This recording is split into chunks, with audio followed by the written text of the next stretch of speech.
Hey guys, this is the second video of the day. A bit more of an aircraft of an earlier generation, as opposed to the Typhoon Blackjack which you've just seen. It's an aircraft that we all know, particularly during the Battle of Britain. There's a giveaway. And I've actually got Eduard's weekend edition of this. So I'm just going to turn the camera around and we'll just basically see what we've got. So just 2 seconds, guys. And here we are. It is Eduard's weekend edition of the Spitfire Mk1a. Again, it's the most iconic aircraft in aviation history. Obviously, it's well known for the Battle of Britain, which is what this version is depicted as. I'll just move the camera around a little bit. There you go.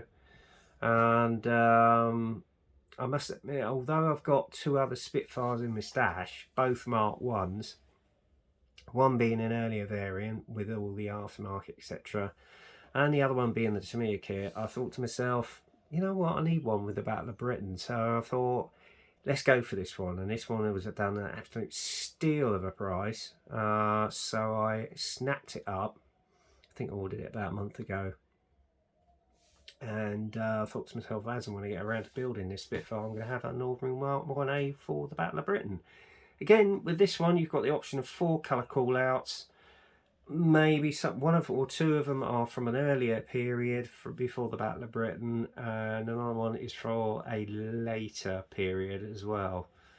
So without further ado, we're going to get on with this inbox review, and I'm not going to waffle on. So here you go. Anyway, this kit, if you want to get hold of it, is the kit number is 84179. This is 84179, and on the box it actually recommends the accessories to go with it if you want to get some aftermarket. Okay, and then on the side you've actually got your 4 color call outs, which you can see there. This one is an earlier period, and obviously you got your Battle of Britain version, and then obviously this one's around about a year later. Okay, so without further ado, we'll open the box. This is a top end opening box as opposed to the Revell kit, he says. I'm trying to get the thing open now, and I'm not finding it easy. So yeah, hang on, let's have a look. Oh god, excuse me. Right, okay, box lid off. Again, inside you've got 1, 2, 3 bags of sprues. You haven't got any aftermarket on that because this is a weekend edition, and then obviously you've got your clear panel plus your decals. Okay, so what we'll do is put the box aside. Okay, get on with what's on the instruction sheet. Again, you've got a little pamphlet about the history of the aircraft, which you can see there. There's a section on propellers and then engines, and then obviously the arming and armouring of the Spitfire, the kit itself, and obviously a little bit of background to the aircraft as well. Open it up, you've got your sprue trees. Everything that's in blue is indicated as not being used in the kit, so you could use those for spares for other aircraft. You've got your colour call-outs at the bottom there, which you can see. And then obviously the first section, as usual, is the actual interior cockpit. And basically you're fitting all the hydraulics, etc.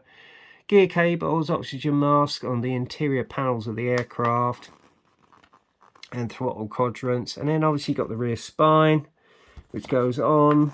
And then obviously the fitment of the actual spine itself.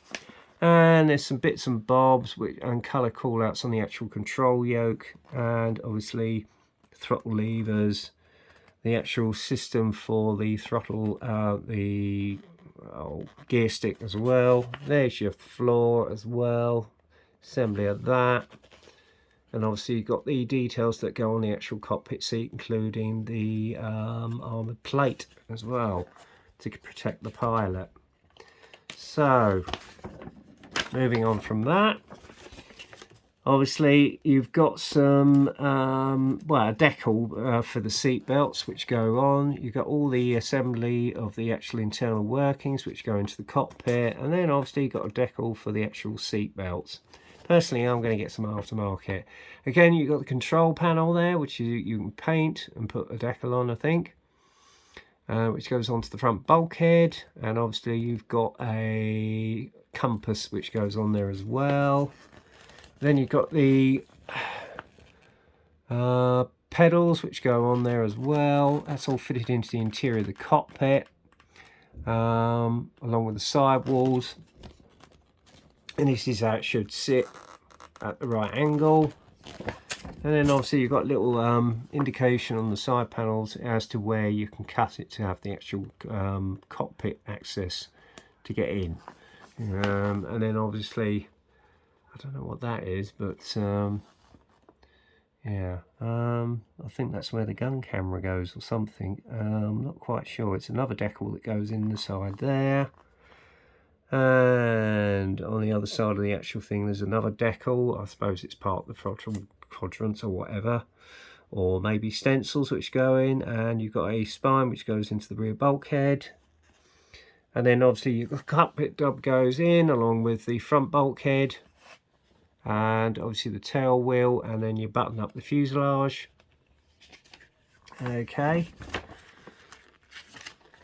And then you're going on to the lower wings. You fit in the internal workings of the undercarriage bay, as you can see there on the second section as well. And then the upper wings go in along with more panels for the actual interior of the wheel bay. And I'm not quite sure what these, I think they're supposed to be the Browning machine guns which go in. Yeah, as you can see they're all positioned there. So it's extremely nice detail on this one. Again, tailplanes go together. Wings go onto the fuselage, the tailplanes go on, and then you fit the elevators and the rudder onto the tail, and more elevators go onto the wings and the wing tips go on. And then you've got the fitment of the air coolants and air intakes which go onto the lower part of the wing along with the radiator. Okay, and obviously you've got the fairing for the nose and the air inlet as well for the engine. And then obviously you've got some more little lumps and bumps which go around the back of the radiators, which you can see on the wings, and this is how it should actually fit, as well as that fairing which goes on the radiator as well.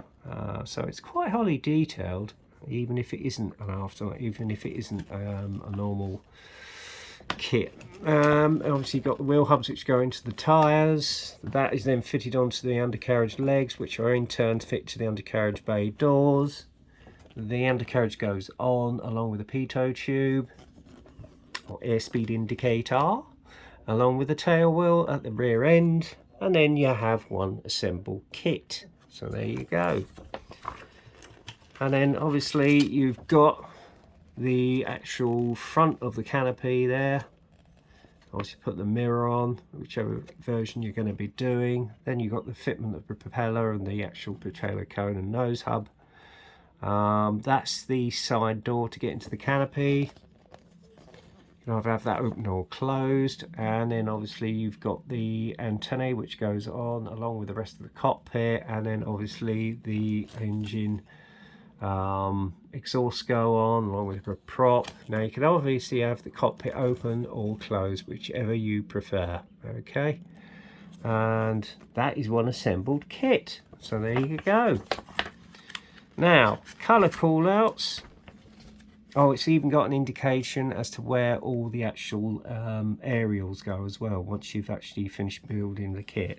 Now the first option is of a Spitfire P937, Pilot Officer Anthony C. Bartlett, 92 Squadron, RF Croydon, Great Britain, March to April 1940. Okay, that's with the distinctive black and white underneath and silver under surfaces, the earlier part of the period.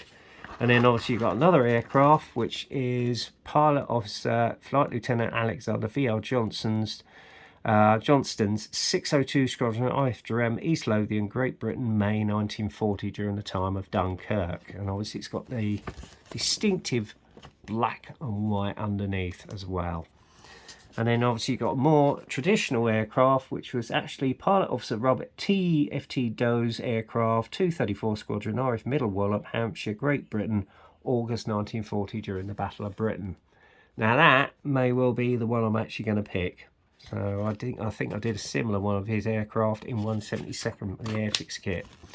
Then you have a latter period Mk1 R7057 for Pilot Officer James H. Lacey. He was of 501 Squadron, Ives Cologne, Wiltshire, Great Britain, May 1941 out. Pilot Officer James Lacey was better known as Ginger Lacey. He was on actually managed to shoot down a Heinkel over Paddington Station. So there you go. And then obviously on the back, if you want any aftermarket, you've got the advertisement for their aftermarket set. So there you go. Right, let's have a look at the kit itself. It's got them in resealable bags.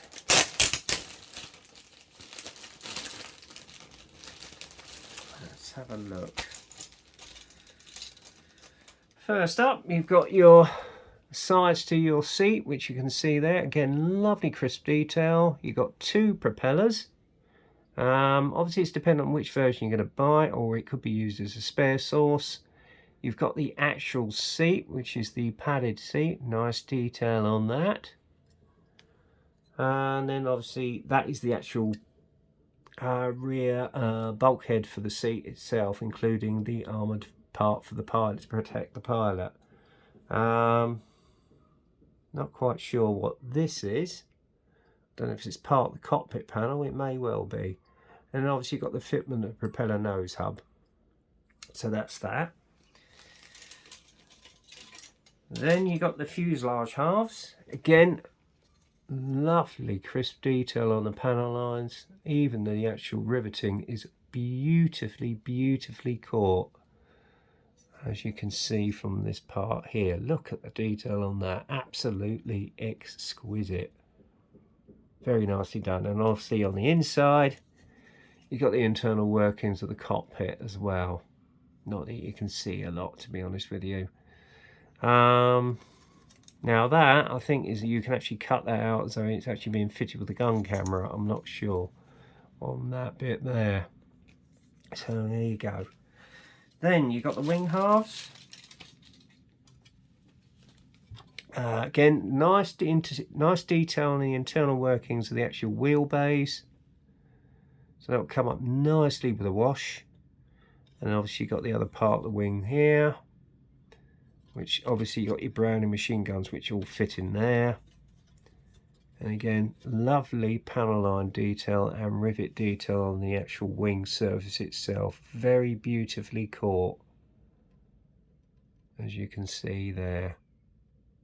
Absolutely beautiful. I must admit, these really are setting the benchmark for Spitfires, I must admit, even in 1/48. I think they just had the edge on the Tamiya kit, to be honest with you. And what they're like to assemble, I don't know. My brother's built one or two of these, so they're lovely kits to put together. So yeah. And also the next bag of sprues are coming up. If I can get the blooming bag to come undone.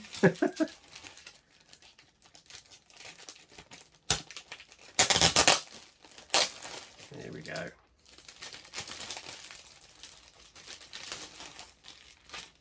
Here we go. Right. Okay, as you can see here, you've got the internal workings of the cockpit tub. Beautiful detail on that, of all the throttle quadrants, etc. Again, that'll come up really nice with a wash and a little bit of dry brushing.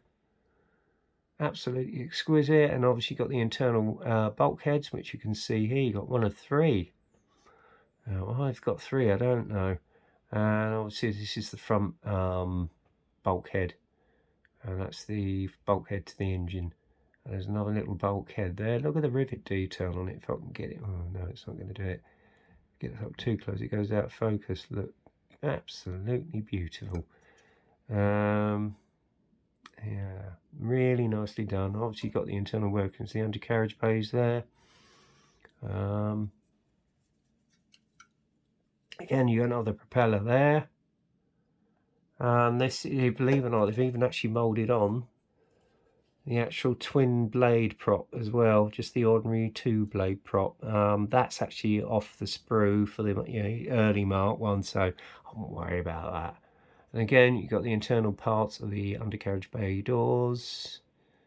There you go, nicely done. Other lumps and bumps as well. There's your Browning machine guns. I mean, look at the level of detail on those. Even at that scale, beautifully captured. So yeah, very nicely done. Got all your throttle quadrants, that's your floor, etc. Okay, obviously side panels to the seat again. Other lumps and bumps. And you've got 2 yokes there. Well, that's a good idea, because if you lose one with the carpet monster, you've got a spare. Hey, hey! So yeah, very nicely done. Beautifully moulded. A little bit of flash down on that little bit of frame. You've got your 2 oxygen bottles there. Cockpit panel. Nicely moulded. And with a bit of dry brushing, that'll look nice. There you go. But as I say, you can get the aftermarket set if you want to make it look a little bit more realistic, which I'll probably do anyway. Next sprue. Let's put this one in the back in the bag so I don't lose anything. Come on, you. It's got a little bit twisted. Sorry about that, guys. Just bear with me.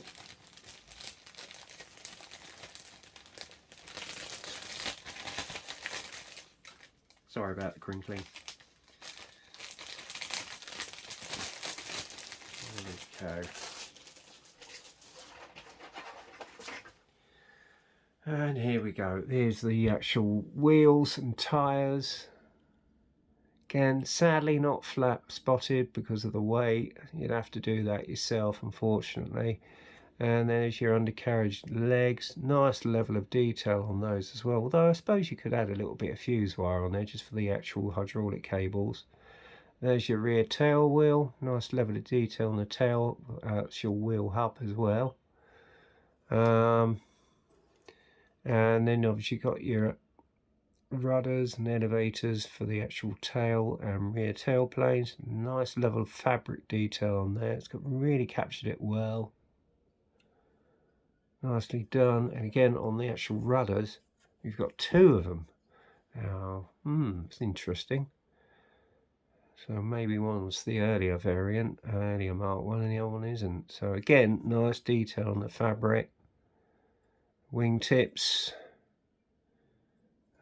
Part of the hub for the propeller. Nose hub there. Again, some other internal detail, etc. Obviously, you've got your aerial mast there. And there's your airspeed indicator. What else is there on here to have a look at? Let's have a look. Let's have a look at the upper part of that. Now that looks exquisite. I mean, you can just see the fabric and the stressed skin on that. That's really well caught. Obviously, you've got your undercarriage bay doors. And that's the fairing that goes on the lower part of the nose. And again, nice rivet detail on that as well, which has been brilliantly captured. And various parts of the air filter there. Again, nice rivet detail caught on that, etc. And there's obviously your air scoop. And another air scoop. Yeah, really nicely caught, beautifully done. And I've got a feeling these are the actual side doors to get into the cockpit. Why they've done so many of them, I don't know. There's your fairings that go on the wing, etc. Nicely done. Very nicely done. Right. Beautiful moulds on these Eduard kits, I have to say. Okay, let's try and get it back in the bag now. Yeah, it's got back in there, no problem at all. Right, have we got any clear parts? Oh yeah, this is where Eduard are normally pretty generous. good thing they've done is put them in a resealable bag, which I'm sure every other kit manufacturer should really think about doing, specifically Tamiya. Bugger the staples, resealable bag wins it over for me anytime. So we get the clear parts out, have a look at them. If I can get the bag undone.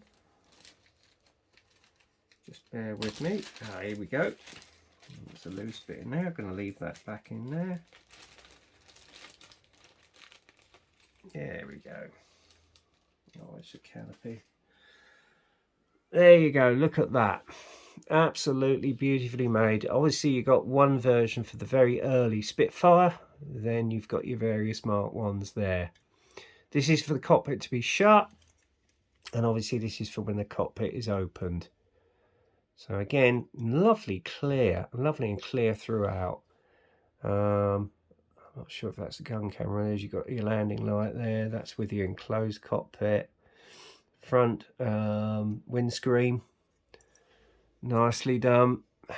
As you can see there, nice level of detail on that. Easy to mask. In fact, Eduard do a mask set for these. I'm pretty certain of it. And again, you've got your landing lights. Another front part of the cockpit there with the windscreen. So if you lose one, you've got the other. So there you go. I think that one is the early variant. Yeah, it is. This is the later Mark 1.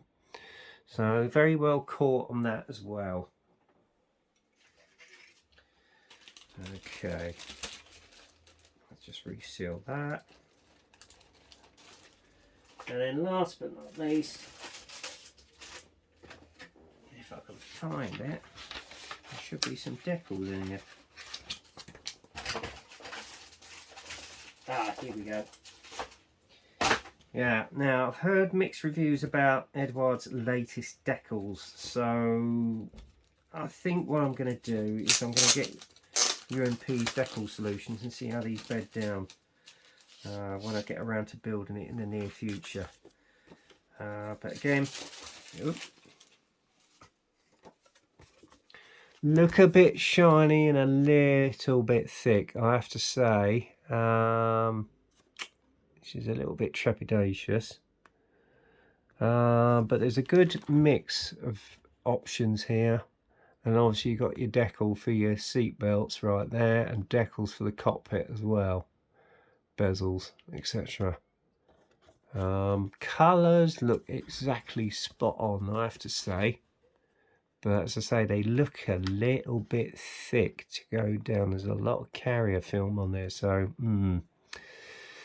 don't know if I ought to go with it or basically look at some aftermarket options, because I've heard mixed reviews about Eduard's decals just lately, so we shall wait and see.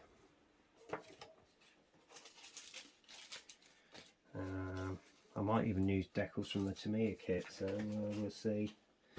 So yeah, that's basically the weekend edition of Eduard's Spitfire Mk1a. As usual, oh, actually I forgot one thing. You've also got a separate sheet of decals for all the stencils as well that go on the aircraft. So there you go, that's that one. So that's the end of this second kit review. I'm just going to pop that back in its little safe bag. Just put the decals, the rest of the decals. Excuse me. Yeah, I'll put them in there, I think, because they're in a little bag of their own. So, I have to say, looking at this kit, it looks like an exquisite model of the Spitfire, which is up to Eduard's normal, exceptional detail. I have to say, even the weekend kits are pretty damn good for what you're paying, to be honest with you. I've not built one of their kits yet. My brother has, and he says he totally, highly guarantees them. I'm just trying to get these decals back in the bag now. So yeah, I mean, he's built one or two of them actually, and they do look lovely. I think he did a... No, that was a Tamiya kit. That was the early release Tamiya kit. But he's built other ones for commissions. He said they really go together flawlessly. Once they're built, they look exquisite, and I have actually seen a few at model shows, etc. And yeah, very inspiring. I just wish someone would bring out a model of the actual prototype Spitfire K5054. Although I have managed to get hold of a decal set for the prototype, so I might get another one of their early Mark 1s and do it as a prototype. But yeah, definitely go out and get yourself one. Highly recommend this kit, having looked at it, and everybody who's built these highly recommends them. So definitely go onto the internet or any local model shop and get yourself one. They're a beaut, real little gem. Anyway, that's the end of the second review for the day. So until next time, get kit crazy, happy modelling, take care, and I'll speak to you soon. Cheers.